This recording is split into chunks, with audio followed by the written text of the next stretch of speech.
gente do 8º ano, tudo bom com vocês?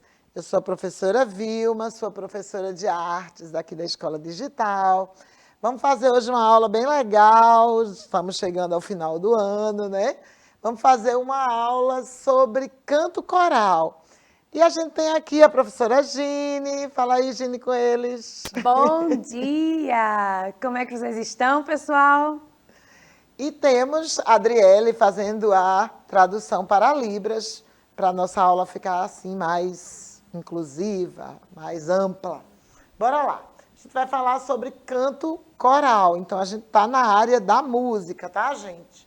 Vamos ouvir esse coralzinho aí? Se um dia um beija-flor invadir a porta da tua casa e der um beijo de partir, foi eu que mandei o beijo, que é pra matar meu desejo. Faz tempo que eu não te vejo, ai que saudade de você.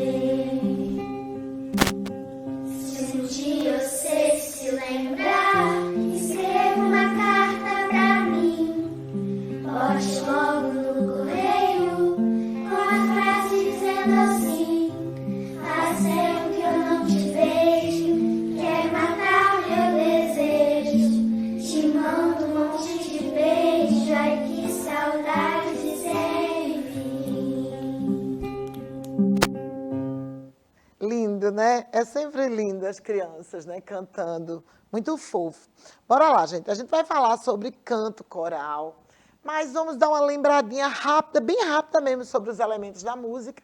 Vocês estão lembrados que os elementos da música são 3. É bom a gente lembrar porque o coral vai trabalhar com esses elementos, tá bom? Então, a gente tem a melodia, a harmonia e o ritmo, né? Então, vocês estão vendo, deixa eu voltar aqui que eu passei sem querer. Então, a melodia é aquela linha melódica única, por isso que eu coloquei representado só por uma pessoa. A harmonia é quando são vários elementos juntos, harmonicamente.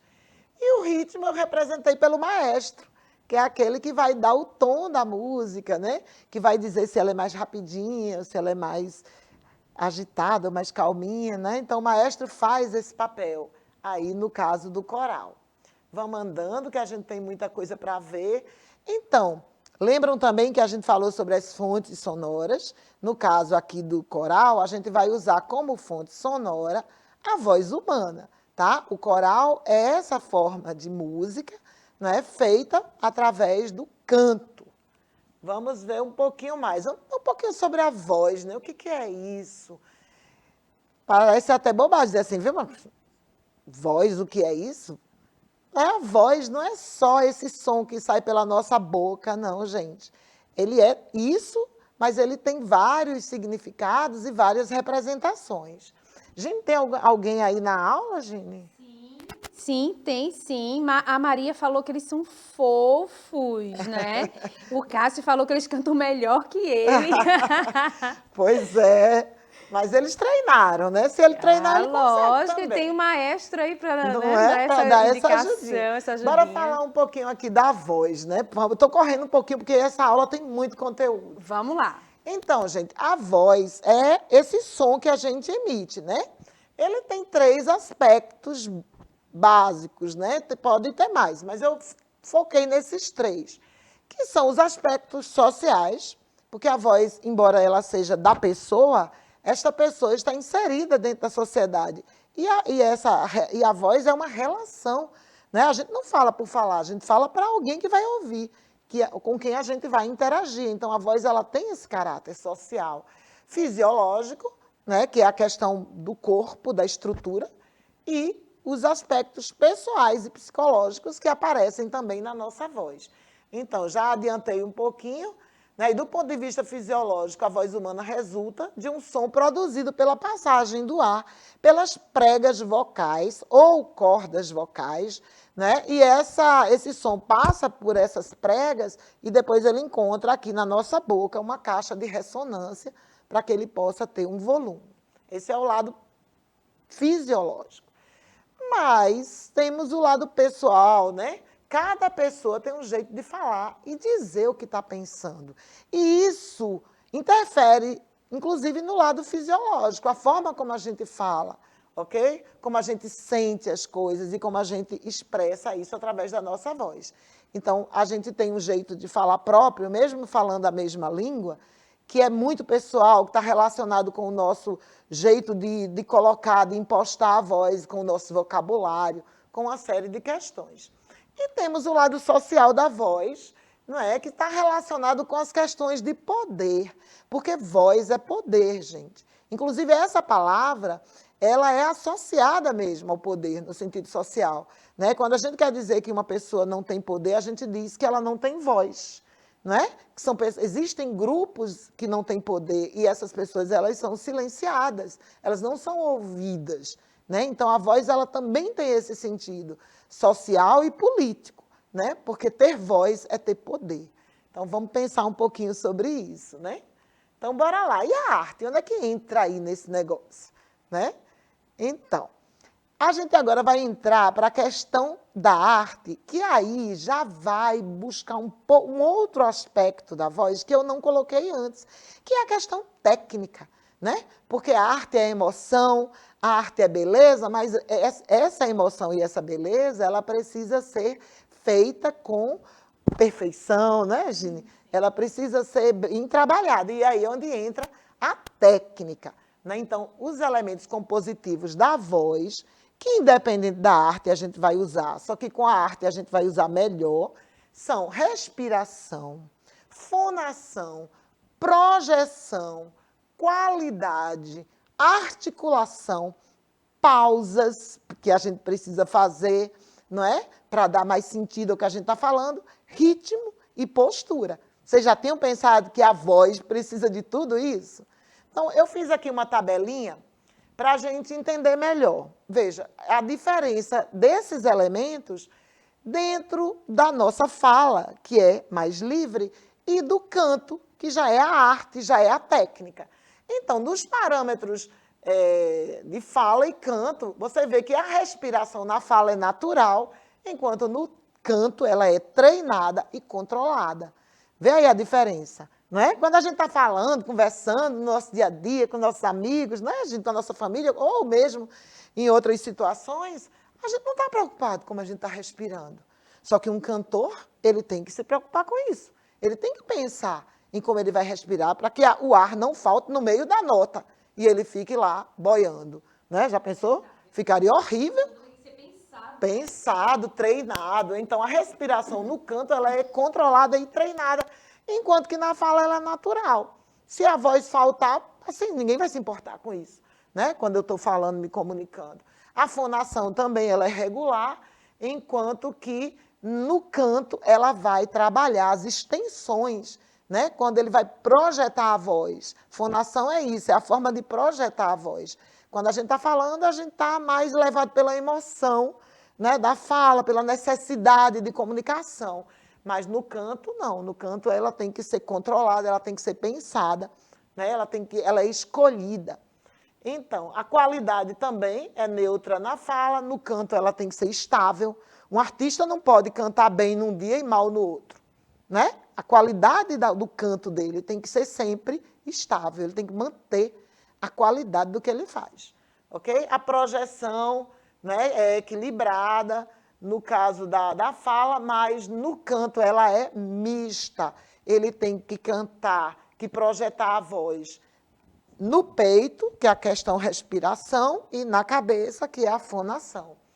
As pausas, no caso da fala, é pessoal. Tem gente que fala muito rápido, como eu, que tenho que me esforçar muito para falar devagarzinho aqui para vocês, mas a minha fala é muito rápida, é meu jeito de ser, é da minha personalidade. Então, na fala, ela é pessoal, a pausa. Tem gente que fala devagar, tão devagar que chega a irritar também, né?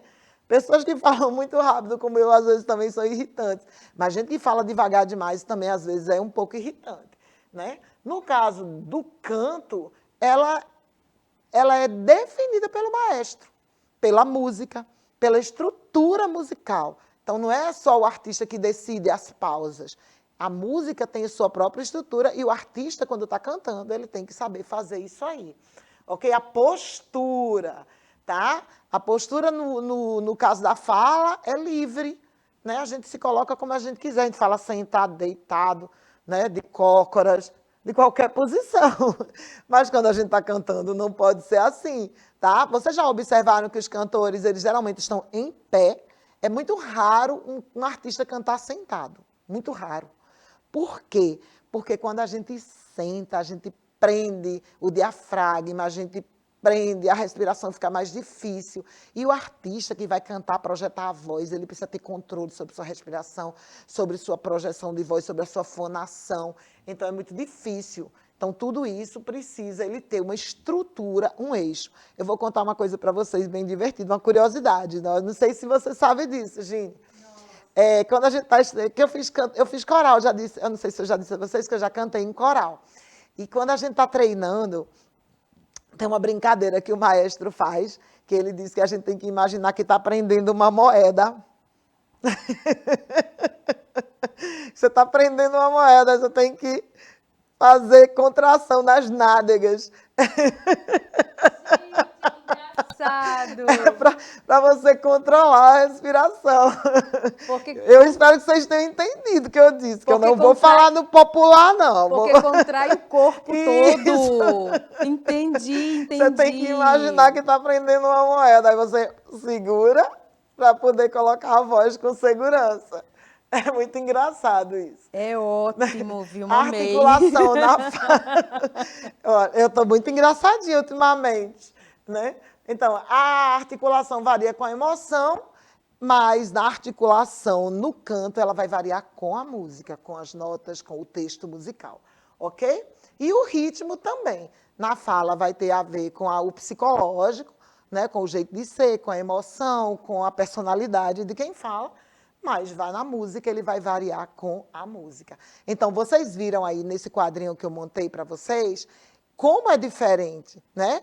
A voz, a forma como a gente usa a voz. É muito diferente falar e cantar, não é? Então, bora lá. Os princípios básicos para uma boa emissão sonora são higiene e saúde vocal, tá, gente? Tem que cuidar da voz, tem que limpar a voz. Higiene da voz. Olha, higiene da voz não tem a ver com higiene da boca, não, tá, gente? A boca a gente já sabe que tem que ser limpa mesmo.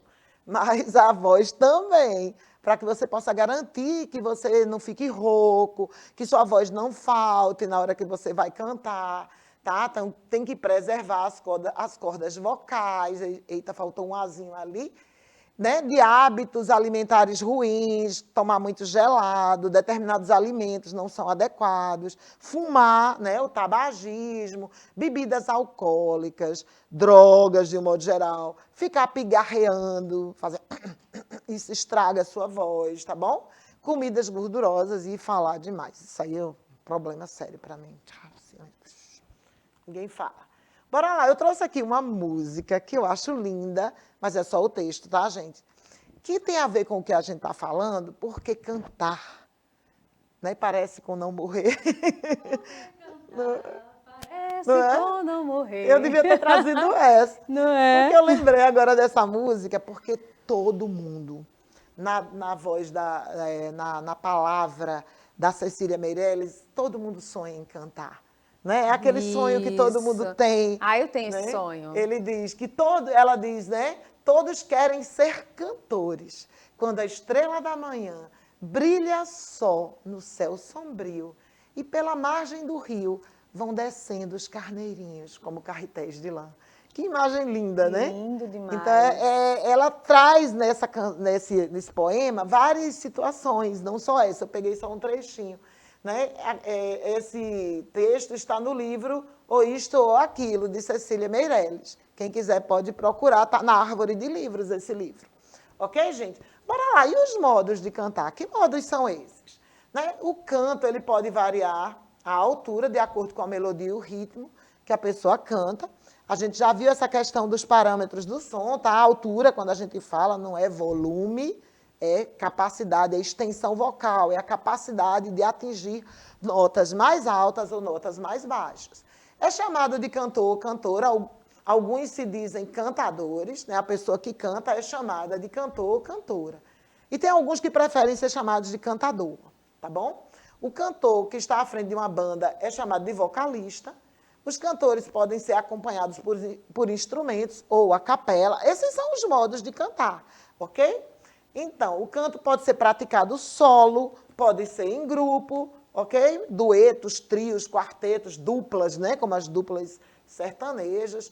O coro, ou um coral com muitas vozes, que pode ser cantado em uníssono, que é quando todo mundo canta a mesma melodia. Como aquele coralzinho da entrada que as crianças estão cantando, elas cantam a mesma música, na mesma melodia, tá? Pode ser informal, pode ser formal, né? E para que cantar, né? Cantar é muito importante, minha gente. O canto, ele pode ser praticado por lazer, ele pode ser praticado por ritual, né? Todos as religiões, né? Elas utilizam a música em seus rituais. Se você vai para uma missa, tem canto. Se você vai para um culto evangélico, tem canto, né? Se você vai para um culto afro, né? De religiões de matriz africana, tem canto. Tem canto. Eu não conheço muitas outras religiões, mas eu acredito que todas elas... O budismo né? tem o entoar, não é? Sim, as religiões orientais utilizam bastante o canto. Então, o canto ele pode ser só por diversão, por lazer, mas ele pode ser ritual e ele pode ser usado na prática educacional, é muito usado, também, né? Para o aprendizado, para o né? aprendizado, principalmente das crianças menores, ou profissionalmente, né? Porque as pessoas querem cantar, querem ser cantoras ou cantores, né? E é muito importante, né? Para a sociedade, a gente precisa de música. Vamos continuar aí nossa aula. Vamos ouvir esse coral.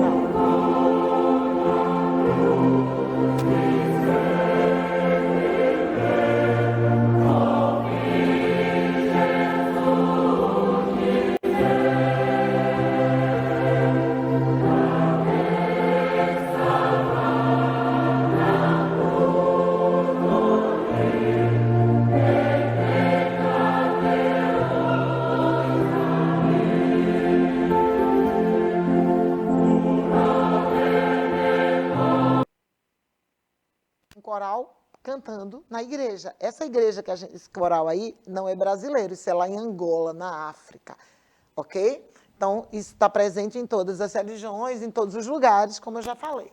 Então, o canto coral, né, a gente vai ver agora, a gente falou do canto de um modo geral, e agora a gente vai ver um pouquinho do canto coral, tá? Que é aquele canto onde as pessoas cantam em grupos grandes, tá? A gente viu isso, a gente viu que pode cantar sozinho, cantar em dupla, cantar em trio e os grandes coros. Então, o canto coral, vamos ver um pouquinho da história, né? Ele nasceu lá na Grécia, a gente já viu isso nas aulas de teatro, né? Que havia o coro nos teatros. Depois, ele foi passando, todas as civilizações têm a presença dos corais, mas ele foi se firmando já na Idade Média. Inclusive, o canto coral foi fundamental para a escrita musical, né? Foi quem ajudou, foi a partir dos corais que foi criada a partitura, porque os cantos antigos, os cantos gregorianos, lá no século X, século XI, usavam a escrita neumática, as neumas, mas as neumas não eram uma escrita muito que dava conta, né, de todas as possibilidades musicais, e foi a partir dessa necessidade que se criou a partitura, lá Guido d'Arezzo, a gente viu isso na aula sobre notação musical, vocês podem voltar. Eu não lembro agora, gente, desculpem qual foi essa aula, esqueci de olhar, mas se vocês derem uma olhadinha no repositório, vocês vão encontrar essa aula, e vale a pena ver essa aula, quem não viu essa aula, veja, porque ela é muito boa, ela conta toda a história da construção da notação musical. A gente já viu isso. Então, o coral foi muito importante, tá, para o desenvolvimento da música. Tá? E aí, a partir da igreja, com a reforma protestante, né, a igreja evangélica e a igreja protestante, ela deu uma ênfase muito grande para a música, e aí foi um desenvolvimento muito grande dos corais dentro das igrejas. Inclusive, com o advento do protestantismo, né, a mulher... a voz feminina, ela apareceu, não é? Exatamente, foi bom você me lembrar disso, Gine, obrigada. Porque eu estou correndo um pouquinho e a gente acaba deixando passar algumas coisinhas. Foi massa você ter colocado.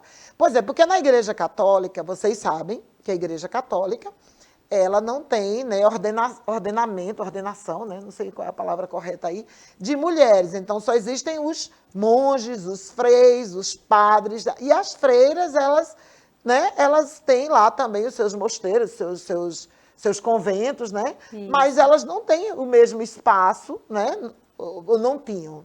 Né? Pode ser, eu não conheço muito a Igreja Católica, acho que isso mudou um pouco, talvez, mas toda a música era feita pelos padres, né? Era o canto gregoriano, que é a música oficial da Igreja Católica ainda hoje, né? Oficialmente o canto gregoriano, e ele era feito por homens, né? Depois a Igreja Evangélica ela evoluiu nesse sentido, né? Porque ela trouxe a presença feminina para dentro dos corais.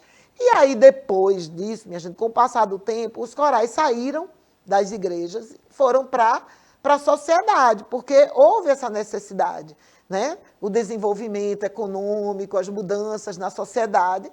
Então, os corais deixaram de ser só eclesiásticos e passaram a ser também corais livres, tá? Corais profanos, né? E o canto coral no Brasil, ele foi muito difundido pela influência de Villa-Lobos, quando ele instituiu. Ele tinha um cargo no governo, na época dele, lá pela década de 30, né? Que ele era mais ou menos similar ao que é hoje o ministro da Educação, ou o ministro da Cultura. Né? Ele era a República estava bem recente ainda, né? Então ainda não tinha essa organização política do mesmo jeito que é hoje, mas o cargo que ele ocupava era mais ou menos similar ao que é hoje o Ministério da Cultura ou da Educação. E ele instituiu o canto orfeônico, que era ensinar o canto coral nas escolas. Passou a ser obrigatório. Isso durou um bom tempo. E, com isso, pôde se desenvolver bastante o coral no Brasil. Hoje, o coral no Brasil é praticado nas universidades, nas escolas, nas empresas. Né? É bem interessante como as pessoas gostam de cantar. E cantar é muito importante, né, para a socialização, para tanta coisa. Vamos ouvir um pouquinho esse coral.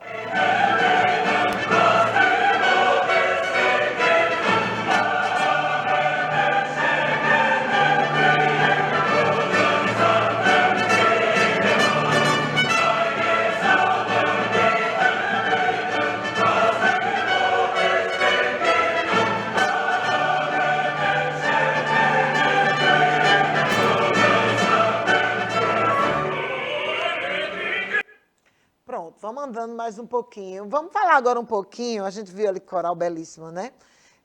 A estrutura vocal do coral moderno.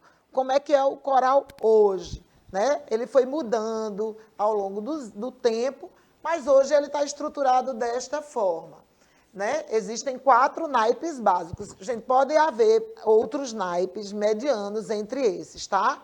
Mas esse, basicamente, os corais se organizam com esses 4 naipes, que são os sopranos e os tenores, que são as vozes mais altas, mais agudas, né? Masculino e feminino, e o contralto e baixo, que são as vozes mais graves, né? Masculino e feminino. Então, o soprano é o agudo feminino, o tenor, o agudo masculino. E o contralto, o grave feminino, e o baixo, o grave masculino. Entre eles existem medianos, existe o mezzo-soprano, o contraltino. Gini sabe isso melhor que eu, porque ela se dedicou mais a esse estudo aí. Né, Gini? Tem aquela tessitura vocal, né, mediana. Isso, né? mediana. É bem interessante. E existem as modalidades, tá, gente? Então, tem o canto coral só de homens, coral só de mulheres, coral misto, coral só de crianças, né? Coral infantil, tá certo? Então, existem essas modalidades. Vamos ouvir aqui mais um pouquinho.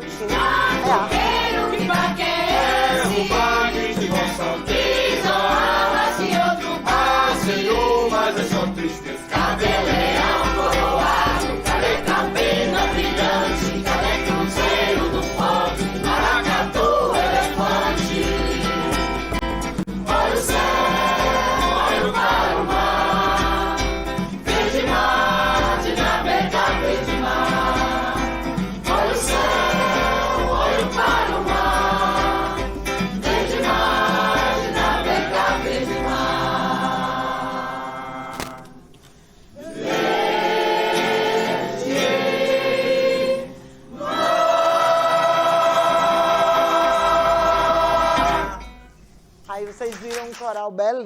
próximo, esse coral é lá da Bahia, mas eles estão cantando uma música de Pernambuco. Que lindo isso, Maravilhoso né? isso. Lindo. E ele é um coral, aí vocês viram, um coral que tem as 4 vozes, né? Que é polifônico, né? Uma música que tem várias sonoridades, né? São os 4 naipes, né? Um coral misto, né? De homens e mulheres, bem interessante esse coral. Hoje em dia é a formação mais comum, né? É raro hoje em dia coral só de homem, coral só de mulher. Geralmente os corais são mistos. E agora os corais infantis, eles existem porque é legal. Eu acho que é legal separar, né? Crianças e adultos, né? Até por causa de repertório, né, repertório, e também a questão ligada à educação, né? Porque hoje em dia a educação está usando bastante o coral, né? Pois é. Então, olha, eu tenho uma proposta de atividade que é vocês montarem um coralzinho igual aquele que a gente viu no começo e podem gravar através da plataforma Meet, né, usando, aí todo mundo cantando ao mesmo tempo. Ai, que lindo. Com os microfones abertos, vocês podem gravar e se quiserem mandar pra gente, seria incrível, a gente poderia até mostrar aqui, né? Tudo. Então essa é a minha proposta para vocês. E a gente vai se despedindo. Eu espero que vocês tenham gostado da aula, eu gostei muito, né? Gine, quer se despedir? Um beijo, gente, e manda mesmo coral pra gente. Não é? Obrigada, Adriele, obrigada, Billy, Bia. Até a próxima aula, gente.